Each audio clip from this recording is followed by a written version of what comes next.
and small medium enterprises working in the field of communication and computer sciences. Regarding long-term city objectives, as you can see from the slide, there's three main pillars. First one is the urban environment, the second one society, and the last but not the least is the economy. For sure, it's important fields for any cities, but in terms of smart and sustainable development, the common word for all three pillars is opportunities. Basically, in Riga, as a municipality, we're trying to ensure best possible opportunities for development in terms of general infrastructure, and it's not only the matter of sustainability, it's also the matter of resilience. Also, we're trying to provide opportunities for social growth, both education and job opportunities here. And in terms of economy, the main driver is open economy.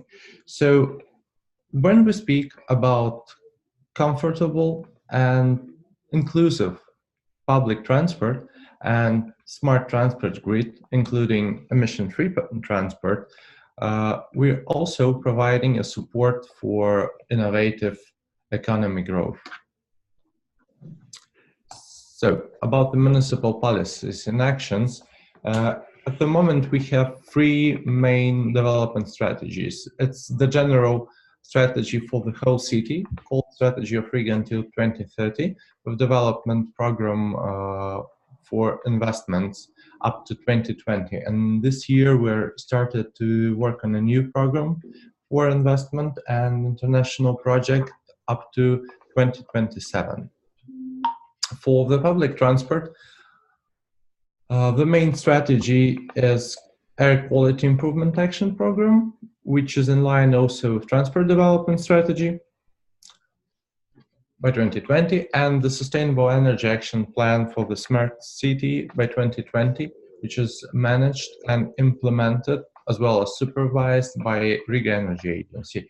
And I really hope that this year we will have an opportunity to start work on a newer program by 2030 already, which will have more focus also on public transport and emission-free transport. Speaking about Riga's challenges for today, the first, I already mentioned, is the implementation of Riga Smart City Sustainable Energy Action Plan, which had the main ambition to reduce CO2 emissions, but also to ensure cross-field cooperation from such sectors as energy, transport, social, and IT. The next step is the update of the CEOP and development of measures for reducing the heat energy consumption in the whole administrative territory of the municipality, which also is in line with green and emission-free transport. So, as you already know, during the BSR project, we're implementing two different pilot projects. And the first one is already, and hopefully successful, implemented at the Riga First Hospital. In few words about the hospital. It was established more than 200 years ago and now employs more than 700 employees, more than 200 doctors. And it's the largest hospital, the largest municipal hospital with more than 280 bed places. Daily, there's about 300,000 patients visiting the hospital and supportive institutions. More than 300 patients for longer care. What I'm trying to say that it's a large hospital with large territory, and logistics in between different buildings is really important. And it's also important not only by routes, but emission which are provided by transport used previously. Basically, there are two directions. You need to transport medicines from one building to another, and you need to provide transportation for patients.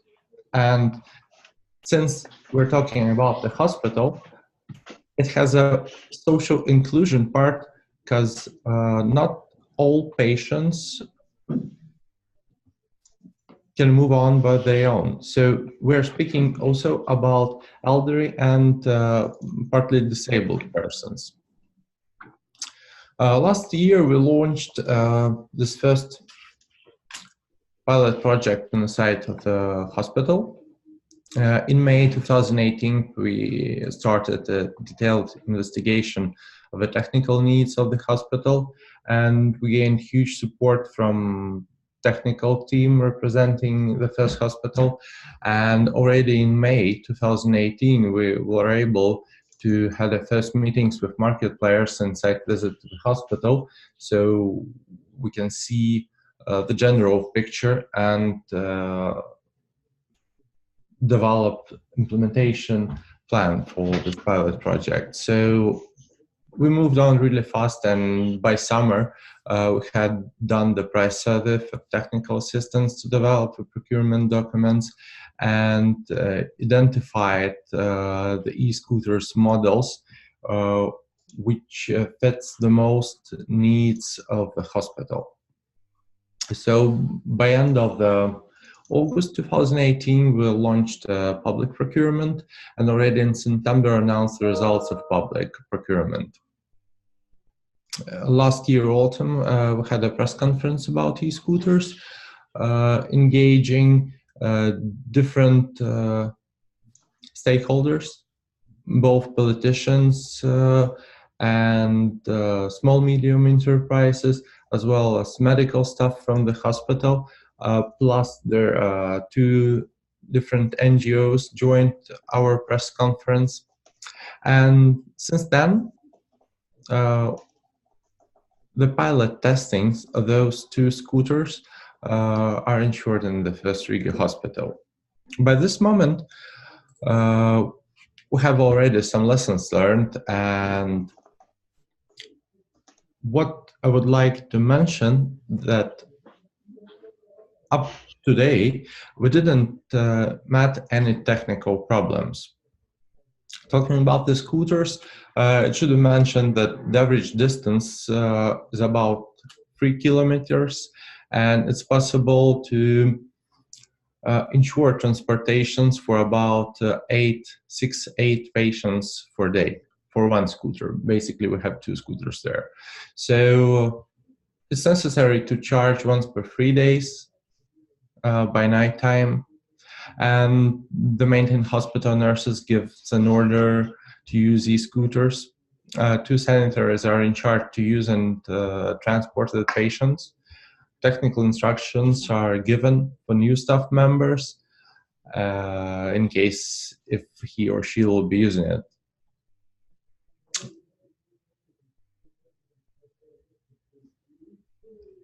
So probably the last but most important thing is the feedback which we are receiving. And there's to be mentioned are doctors who really enjoys the scooters. And from our last meeting 2 weeks ago, I understood that they're really interested to maintain those existing scooters, as well as to procure at least 2 more by 2020. And we also receive, not we, but our partners from Riga First Hospital receive lots of positive reviews from the patients who use scooters for transportation.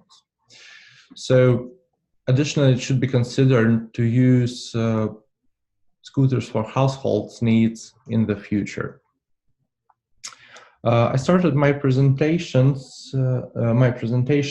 with statement that we were lucky to start this pilot project in Riga because we will have an opportunity to share our experience and transfer knowledge gained from this project also to smaller municipalities.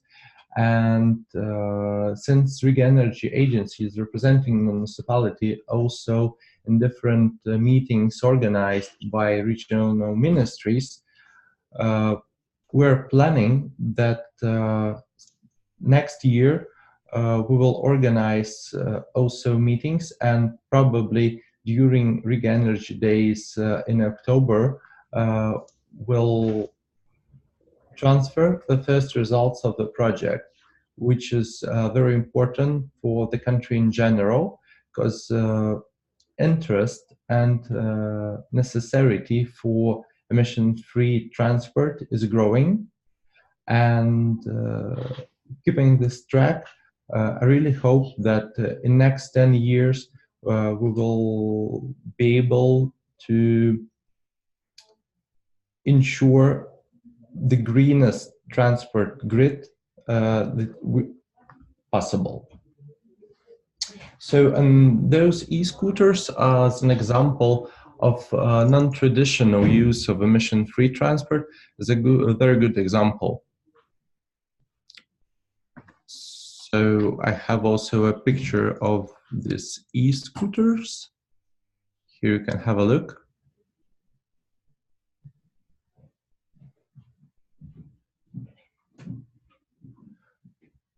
Well, that's all from my side. Maybe you have some questions to ask, so very welcome.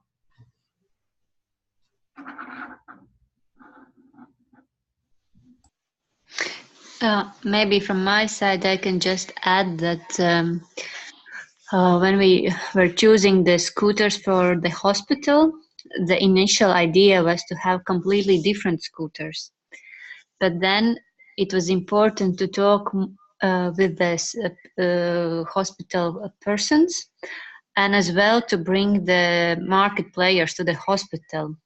And after these meetings, we understand that there is a limitation what kind of scooters we actually can provide for the hospital, because as Timurs mentioned, the hospital is old historical building.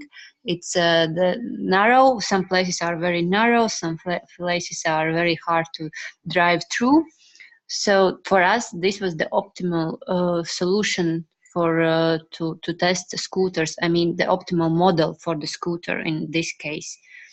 And yeah, and Timurs already mentioned, we have a lot of attention from media. And what is also important, also other hospitals are interesting to hear and learn the example of this particular pilot we have in Riga. So if there is no questions, maybe we can then go forward. And yeah, I'm giving floor to Sandis then.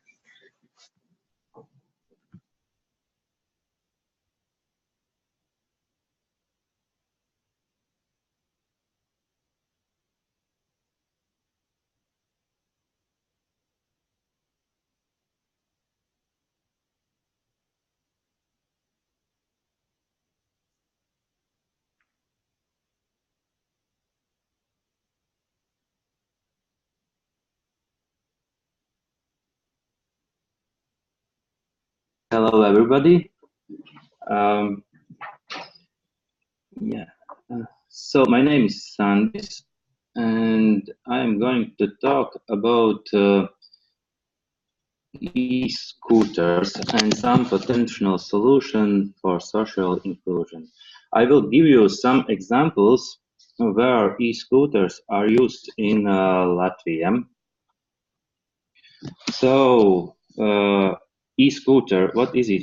E-scooter, it's basically a low-speed electric vehicle that can be used indoors and outdoors and has limited speed up to 50 kilometers per hour and has been rapidly growing in last 5 years all over the world. why people choose e-scooters? Well, one of the main things is that it's a possibility to carry people and goods in intern and outdoor territories and facilities, and has a small ecological footprint.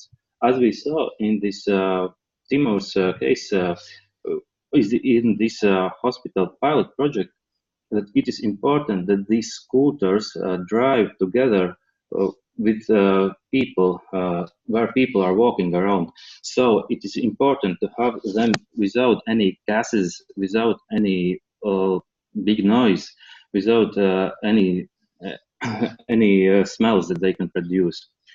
They usually have also limited and mostly reduced speed up to 10 to 45 kilometers per hour. This is also important because in places like this hospital, you cannot drive faster than these 10 or 15 kilometers per hour, because otherwise you can have some accidents. So it's important to limit their speed. The next one is possibility to fulfill certain needs. Nowadays, that scooters are getting more and more attraction from companies. You can buy on the market really different kind of scooters. As I told that for this hospital, we needed a special size of scooters. We couldn't just buy any scooter what we wanted. And there is a market, and there you can find these scooters. You can find big, small, for indoors, for outdoors. They're really a big market for them right now. The next advantage is that no special charging points needed. It's quite simple. Just like as a computer, just plug in and leave it for the night, and it will charge during this night. The next one is increase the mobility of human resources. Well, this is really important, as you will see in one of examples that I will show you, that these e-scooters can do work what usually used to do 2 or 3 people. Now you need just one man, one employee to do this the same kind of job that had been done before. And of course, it helped and is one of the main goals that to achieve some climate targets for private and public sector. So now we talk about some examples from Latvia where these e-scooters are used. The first one you already heard. So I will just point out something that I want to say. These e-scooters are used for patient or personal transport, and it is important for them to have limited speed. And also in the Riga First Hospital, we put additionally not just limit speed until 10 kilometers per hour, but we also put a beeping system that makes some noise, because it is important for people to notice them. In nowadays, people are used to that. If the car is driving, it makes a noise and that sound. It makes really big noise. But these scooters are so quiet that they don't make any noise. And so we put some additional beeping system that people can hear them, and there is no accidents. And yeah, as you can see in the picture, one is for patient transportation indoors, and in this Riga First Hospital, we use it for limited for people who has limited mobility to walk around themselves. And these are one of the easiest scooters to drive around because, as you will see in next slides, there are some more complicated scooters need something similar to driving license to drive them. But these are easy to drive, and of course easy to charge and maintain. But one thing I wouldn't call it a disadvantage, but in this Riga First Hospital case was that it is a historical building, and in Latvia there are a lot of organizations that are in historical buildings. But as the market is for e-scooters so wide, we needed to find the scooter that can that is a little bit not so big and can drive during can drive in these corridors and yeah. So the next one example is from also two hospitals. It's the first picture is from catering services in Children's Hospital, and the second one is in Riga Narcology Center. Why they choose these? The first one they choose them mainly because of two aspects. They don't make any gas, and they are really silent. They use these cargo cars or e-scooters as to bring cargo, and they are the main thing is that they are without the noise, and it is really important in children's clinic that there is no noise, because they use them not just during the day but during the night hours and in early mornings. So these are without any noise, and their patients don't get any disturbance. And these are used mainly in territory inside of hospitals. The next example is from Riga International Airport. Well, in this case, as Riga International Airport is a quite new building, it has a lot of space, and the difference between this and Riga Hospital is that they could buy the e-scooter what they needed. They didn't have any limitation of the size, so they bought these specially designed with lower steps, but they are a little bit bigger. But for them it's okay, because they have wide corridors and wide place where they can drive with them. And they bought it just to raise the comfort of the passengers, and also because no pollution. So now I will give some examples of outdoor e-scooters. Now I will talk about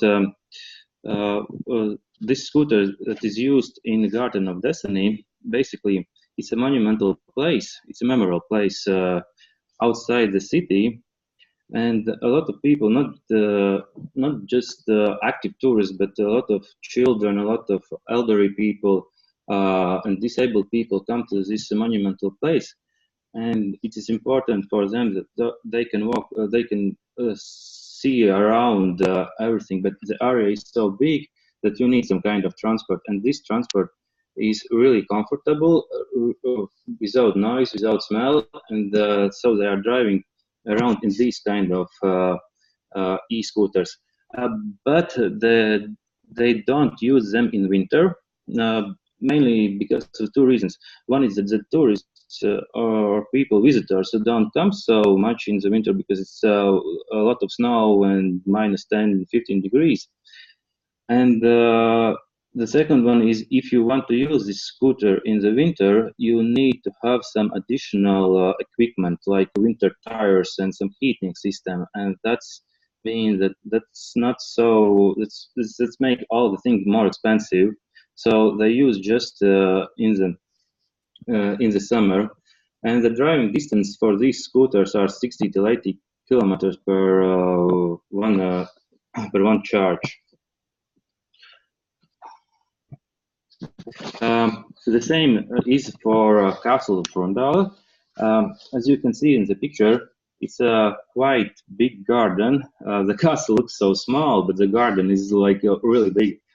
And they use this kind of e-scooter as a guided tours around the garden territory. For them, this whole garden is really flat. There is no mountains. There is no ups and downs. So when they bought them, they were told that the battery will go for 3 years, but as it is flat, the battery has to be changed only after once in 4 years. And yeah, they also use it quite a lot, and also for tourism, and also mostly in the summer and not in the winter, because the same reasons, not so many tourists and need some additional extra cost for use them during winter. Now I have example of 2 cities where they use this kind of e-scooters as a for tourism. In this case, in Sigulda, the difference between this and previous cases is that you can rent e-scooter for yourself, or use it as a guided tour. So basically, you can rent it yourself. That's the difference between this and previous ones. And in this kind of scooters, there are also some additional things. What they put some additional safety belts, because these scooters are going more not just in the parks but more around area. So in this Sigulda, and in the next slide you can see in Ruben also, these scooters can go in the places in the parks where no car is allowed to go. That is advantage for them. And also, as you can see, that this scooter is a little bit different than previous. They are like trains. They are put together from 2 or 3 parts, so they can carry on up to 13 passengers plus driver. So if you are a group, it's not just meant for 3 or 4 people, but it's for a group, and you can go as in a tourist, in a guided tour. And some can call it electric train, not just electric car. But yeah, for all these, the limitation is in Latvia is that it's really seasonal. Tourists are seasonal, and you need some additional systems like heating system, and you don't want to go around like for hour and 2 hours in open area with this kind of car in the winter when it's outside minus 10 degrees and snow is everywhere. Now they are also used in a Riga Zoo. These are like small cars, so there is a really thin line between to call it a car or electric scooter. But these two, as you can see, that these are used in zoo, and it's used for both for goods and for animal transport. As you can see in the second picture, there is a cage on it. So yeah, it's really interesting for animal use. Why they use electric, not diesel? Because the same thing is it makes less noise, and it can. As the zoo is big, but the roads where cars or e-scooters can go is limited. They have limited space, and so you often go together with visitors on the same road, and it's important to have no smells, no gases, and no noise. So it's easier just to use e-scooters than the diesel transport. Yeah. So the last example from me is from Latvian State Forest. They bought, as you can see in the pictures, this kind of scooters. They have 11 of them. They think that they will use it for 10 years each. So why they bought it? For them, it was not so much important for noise or gas emission, but for them it was important that these scooters raised mobility of their workers. So if they're used to work two or three employees for one task, now they just need one employee. it's not because they want to fire somebody, but it's just they don't have so much capacity of employees to get the new workers. So they do this kind of mobility, and it's really they are really happy with these e-scooters, and yeah. Well, basically that was it from me. Thank you for listening to me, and now we have some questions and then go back to Aya.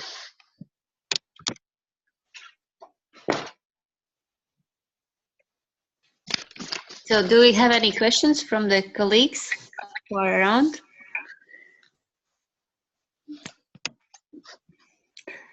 I just wanted to point out that when we were talking with the entrepreneurs about their examples, and it was interesting to hear these stories.